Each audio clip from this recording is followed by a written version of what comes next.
ഡിജോ കാപ്പൻ ഇപ്പോൾ ടെലിഫോൺ ലൈനിലുണ്ട്. ശ്രീ ഡിജോ കാപ്പൻ, നമുക്കറിയാം ഈ ദേശീയപാതയുടെ അവകാശ തർക്കം അത് ഞങ്ങളുടേതാണ് എന്ന് സംസ്ഥാന സർക്കാരും CPM-ഉം ഒരു ഭാഗത്ത് പറയുന്നു, അതല്ല കേന്ദ്ര സർക്കാരിൻ്റെതാണ് എന്ന് കേന്ദ്രവും BJP-യും പറയുന്നു.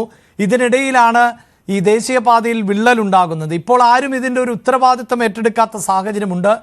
എന്തായാലും കേന്ദ്ര സർക്കാർ അല്ലെങ്കിൽ ദേശീയപാത അതോറിറ്റി അന്വേഷണം നടത്തുകയും ഈ കരാർ കമ്പനിയെ ഡീബാർ ചെയ്യുകയും ഒക്കെ ചെയ്തിട്ടുണ്ട്. ഇതിനപ്പുറത്ത് സാധാരണക്കാരായ ആളുകളുടെ നികുതിപ്പണം അടക്കം ഉപയോഗിച്ചുകൊണ്ട് നടത്തുന്ന ഒരു പ്രൊജക്റ്റാണിത്. സാധാരണക്കാരുടെ ജീവന് ഒരു വിലയും കൽപ്പിക്കാത്ത നിർമ്മാണമാണിപ്പോൾ നടന്നത് എന്ന് വേണമോ അനുമാനിക്കാൻ? അല്ല, യേശുക്രിസ്തുവിനെ ക്രൂശിലേറ്റാനായിട്ട് ഉത്തരവിട്ട പീലാത്തോസ് കൈ കഴുകിക്കൊണ്ട് എനിക്ക് ഈ രക്തത്തിൽ പങ്കില്ല എന്ന് പറഞ്ഞതുപോലെ നമ്മുടെ ബഹുമാനപ്പെട്ട മുഖ്യമന്ത്രി ഇതിന്റെ ക്ലെയിം പിൻവലിച്ചല്ലോ. ഈ കാര്യം കേരള ഭരണത്തിന്റെ 9ാം വാർഷികത്തിന്റെ ഏറ്റവും വലിയ നേട്ടങ്ങളിൽ ഒന്ന് നാഷണൽ ഹൈവേ പൂർത്തിയാക്കാൻ കഴിഞ്ഞു എന്ന് അവകാശപ്പെട്ടവർ പെട്ടെന്ന് അതിൽ നിന്ന് പിൻവാങ്ങി എന്ന് പറയുന്നത് തന്നെ ഇതിനകത്ത് അരുതാഴികയായ എന്തൊക്കെയോ നടന്നു എന്നുള്ളതാണ്. ഇതിനകത്ത് നമ്മൾ മനസ്സിലാക്കേണ്ട ഒരു കാര്യം, ഇത് EPC കോൺട്രാക്ടറാണ്. അപ്പൊ അങ്ങനെയുള്ള കോൺട്രാക്ടിനകത്ത് ഇതിന്റെ സൂപ്പർവിഷൻ ഉത്തരവാദിത്തം ഈ കൺസൾട്ടന്റിനാണ്. അപ്പം കോൺട്രാക്ട് കമ്പനിയായ KNR-നും നാഷണൽ ഹൈവേ അതോറിറ്റിക്കും കൺസൾട്ടൻസിക്കും ഉത്തരവാദിത്വമുണ്ട്. അതായത് ഈ കൺസൾട്ടൻസിയാണ് ഈ സൂപ്പർവിഷൻ ഇതിനകത്ത് നടത്തേണ്ടത്. ഇതെല്ലാം കൃത്യമായിട്ട് നടക്കുന്നുണ്ടോ എന്ന് പരിശോധിക്കേണ്ട ചുമതല നാഷണൽ ഹൈവേ അതോറിറ്റിക്കാണ്. അപ്പൊ ഭൂമി ഏറ്റെടുത്തു കൊടുത്ത കേരള ഗവൺമെന്റിനും അതിന്റെ ഉത്തരവാദിത്വത്തിൽ മാറാൻ കഴിയില്ല. എന്നുവെച്ചാൽ അവിടെയാണല്ലോ പണി നടന്നിരിക്കുന്നത്. അപ്പൊ ഇപ്പൊ നമ്മളെ ഒരു വീട് പണിയാനായി ഒരു കോൺട്രാക്ടറെ ഏൽപ്പിച്ചാൽ ആ വീട് പണി നമ്മൾ പറയുന്ന ക്വാളിറ്റിയിലുള്ള കമ്പിയും സിമെന്റും മണലും ഒക്കെ ആണോ ഇല്ലയോ എന്ന് ആ വീട് പണിയാൻ കൊടുത്ത ഗ്രഹനാഥൻ അല്ലെ ഗ്രഹനായിക നോക്കേണ്ടതുണ്ട്. അവർക്കാണല്ലോ അവിടെ താമസിക്കേണ്ടത്. അപ്പൊ ഈ റോഡ് ഭാവിയിൽ ജനങ്ങൾക്ക് അപകടമുണ്ടാക്കുന്ന തരത്തിലാണോ ഇത് പണിയുന്നത്? ഇത് ഇത്രയും ഒന്നും പഠിച്ചിട്ടില്ലാത്ത, എഞ്ചിനീയറിംഗ് പഠിച്ചിട്ടില്ലാത്ത സാധാരണക്കാരായ ജനങ്ങളും അവിടുത്തെ പഞ്ചായത്ത് പ്രതിനിധികൾ മുതൽ അവിടുത്തെ നിയമസഭാ സാമാജികർ വരെയുള്ള ജനപ്രതിനിധികളും ഇതിന്റെ തുടക്കം മുതലേ ഇതിനകത്ത് അശാസ്ത്രീയമാണ്. ഇങ്ങനെ ഈ ചെളി കോരിയിട്ട് അതിനു മുകളിൽ മണ്ണിട്ട് കഴിഞ്ഞു കഴിഞ്ഞാൽ മഴക്കാലമാകുമ്പോഴേക്കും വെള്ളമിറങ്ങി ഈ ചെളിയും മണ്ണും കൂടി ലോഡ് കൂടിയിട്ട് പുറത്തേക്ക് തള്ളും എന്ന് ടെക്നിക്കലായിട്ട് പഠിക്കാത്ത അനുഭവ സമ്പത്തിൽ നിന്നുള്ള നാട്ടുകാർ ഇവരെ ബോധ്യപ്പെടുത്തിയിരുന്നതാണ്. അവിടെ അതിന്റെ ധർണയും ഒക്കെ നടന്ന സമയത്തൊന്നും ഈ നാഷണൽ ഹൈവേ അതോറിറ്റിയോ ഈ KNR-ഓ കൺസൾട്ടൻസികളോ ഒന്നും കണ്ടില്ല. അപ്പൊ നമ്മുടെ നാട്ടിലൊക്കെ ഞാൻ എപ്പോഴും പറയാറുണ്ട്, നമ്മുടെയൊക്കെ ശാസ്ത്രജ്ഞന്മാര് റബ്ബറിന്റെ മേഖലയിലാണേലും തെങ്ങിന്റെ ആണേലും നെല്ലിന്റെ മേഖലയിലാണേലും ഒക്കെ ശാസ്ത്രജ്ഞന്മാരുള്ളതിനേക്കാൾ നല്ല നിലയിലെ കൃഷിയിൽ പ്രാവീണ്യമുള്ള കർഷകർ അനുഭവ സമ്പത്ത് കൊണ്ട് പറയുന്ന കാര്യങ്ങളാണ് നമ്മുടെ നാട്ടിൽ ഫലപ്രദമാണ്. എന്ന് പറഞ്ഞതുപോലെ ആ നാട്ടുകാർ പറഞ്ഞത് ആ യഥാസമയം കേട്ടിരുന്നെങ്കിൽ ഇന്നിനി KNR-ന് ഈ പണം മുടക്കേണ്ടി വരില്ലായിരുന്നു.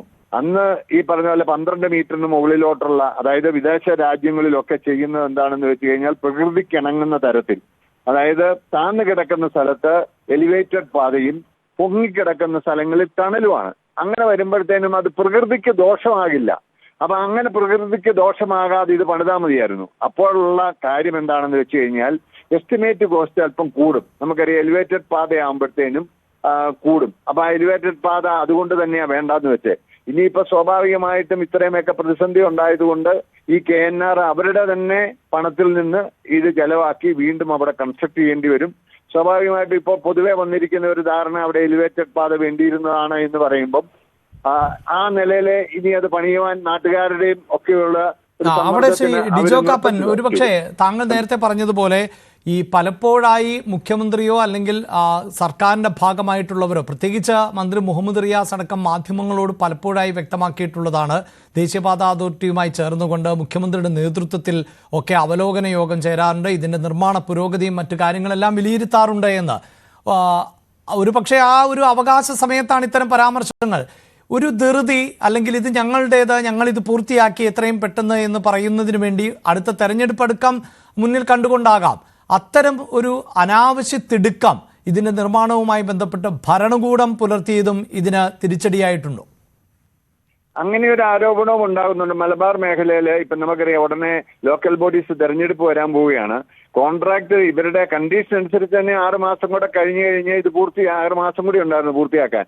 പക്ഷെ അതിനു മുമ്പ് പഞ്ചായത്ത് തെരഞ്ഞെടുപ്പ് വരും എന്നുള്ളത് കൊണ്ട് ഇങ്ങനെ ഒരു കൈ ചൂണ്ടിയിട്ട് ഇതാ ഈ നാട്ടിലെ വികസനം ഞങ്ങൾ കൊണ്ടുവന്നിരിക്കുന്നു, അതുകൊണ്ട് ഞങ്ങളുടെ പാർട്ടിക്ക് ഞങ്ങളുടെ ചിഹ്നത്തിൽ വോട്ട് ചെയ്യണം എന്ന് പറയിപ്പിക്കാൻ വേണ്ടിയിട്ട് ഒരു ഹറിബറി വെച്ച് ഇവരെ കൊണ്ട് പണിയിപ്പിച്ചു എന്നൊരു ആക്ഷേപം ഇക്കാര്യത്തിൽ ഉണ്ടായിട്ടുണ്ട്. അതുപോലെ തന്നെ തങ്ങൾക്ക് വേണ്ടപ്പെട്ട ചില പാറമടകളിൽ നിന്ന് ചില സ്ഥലങ്ങളിലെ മണ്ണെടുക്കണം എന്നൊക്കെ ഇൻസിസ്റ്റ് ചെയ്തതായിട്ടൊക്കെ ഇപ്പം ആരോപണം വരുന്നുണ്ട്. അപ്പം അതൊക്കെ ഇതിന്റെ ക്വാളിറ്റിയെ ബാധിച്ചിരിക്കാനും സാധ്യതയുണ്ട്. ഇതൊക്കെ ആരോപണങ്ങളാണ്, ഇതൊക്കെ ഒരു അന്വേഷണത്തിലൂടെയാണ് തെളിയേണ്ടത്. എന്തായാലും നമ്മളൊരു കാര്യം മനസ്സിലാക്കണം, കേരളത്തിൽ ഈ പാത വളരെ മുമ്പേ വരേണ്ടതായിരുന്നു. അന്ന് ഇതിനെ എതിർത്തവരാണ് ഇന്ന് ഇതിന്റെ പിതൃത്വം ഏറ്റെടുക്കുന്നത്. അന്ന് ആദ്യമേ എതിർത്തത് ഇവിടെ 30 മീറ്റർ മതി, 30 മീറ്റർ വീതിയിൽ പണിയാനേ സമ്മതിക്കുള്ളൂ എന്ന് പറഞ്ഞു. അങ്ങനെ 2012 ഏപ്രിൽ മാസം 21-ാം തീയതി അന്നത്തെ മൻമോഹൻ സിംഗിനെ ഇവിടുത്തെ ഇടതു വലത് നേതാക്കന്മാരെല്ലാരും കൂടെ പോയി കാണുകയും ഒക്കെ. അന്നത്തെ മൻമോഹൻ സിംഗ് അത്ഭുതത്തോടെ പറഞ്ഞു ഇന്ത്യ ആദ്യമായിട്ടാണ് റോഡിന് വീതി വേണ്ടെന്നും പറഞ്ഞ് ഒരു അഖിലകക്ഷി നിവേദക സംഘം എന്റെ അടുത്ത് വരുന്നത്. ഇത്രയും എഡ്യൂക്കേറ്റഡ് ആയിട്ടുള്ള കേരളത്തിലെ ആളുകൾക്ക് എന്ത് പറ്റിയെന്ന് അദ്ദേഹം പിന്നീട് ചെന്ന പാർലമെന്റ് മെമ്പർമാരോട് ചോദിച്ചു. അതിനുശേഷം പിന്നീട് ഉണ്ടായിരുന്ന തർക്കം എന്തായിരുന്നു? ടോൾ വേണ്ട, ടോൾ ഇല്ലാതെ പണിതാ മതി എന്ന് പറഞ്ഞു. അപ്പൊ അന്ന് അങ്ങനെ 2000 കാലഘട്ടങ്ങളിൽ ഇത് പണിത് തീർത്തിരുന്നെങ്കിൽ, അല്ല 2010 കാലഘട്ടങ്ങളിൽ ഇത് പണിത് തീർത്തിരുന്നെങ്കിൽ നമുക്ക് ഇതിന്റെ പകുതി ടോളോടുകൂടി ഈ റോഡിൽ കൂടെ വാഹനം ഓടിക്കാൻ കഴിയുമായിരുന്നു.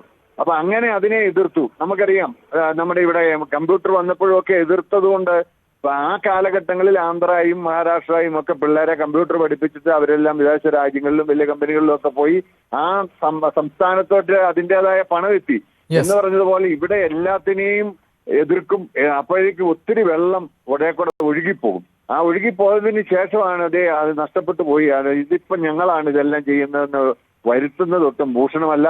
ഇത് മുന്നോട്ടുള്ള നമ്മുടെ കേരള സംസ്ഥാനത്തിന്റെ വികസനത്തിനെങ്കിൽ ഇതൊരു പാഠമായിട്ട് രാഷ്ട്രീയ കക്ഷികൾ എടുക്കണം എന്നാണ് എനിക്ക് ഈ അവസരത്തിൽ പറയാനുള്ളത്. തീർച്ചയായും വളരെ നന്ദി ഡിജോ കാപ്പൻ. വികസനത്തിന്റെ നാഡീ ഞരമ്പുകൾ എന്നാണ് പൊതുവെ നമ്മൾ റോഡിനെ വിശേഷിപ്പിക്കാറുള്ളത്. ആ റോഡുകൾ കാലഘട്ടത്തിന്റെ ആവശ്യം തന്നെയാണ്. പക്ഷേ ആ നിർമ്മാണ പ്രവൃത്തികൾ നിയമാനുസൃതമാകണം, ചട്ടങ്ങൾ പാലിച്ചുകൊണ്ടായിരിക്കണം, സുരക്ഷിതമായിരിക്കണം, ഗുണനിലവാരം ഉള്ളതുമായിരിക്കണം. അതുകൊണ്ട് തന്നെയാണ് അത് പാലിക്കപ്പെടുന്നില്ല എന്നതുകൊണ്ട് തന്നെയാണ് ഇത്തരം സംഭവങ്ങൾ ഉണ്ടാകുന്നത്. ഈ വാർത്തയിലേക്ക്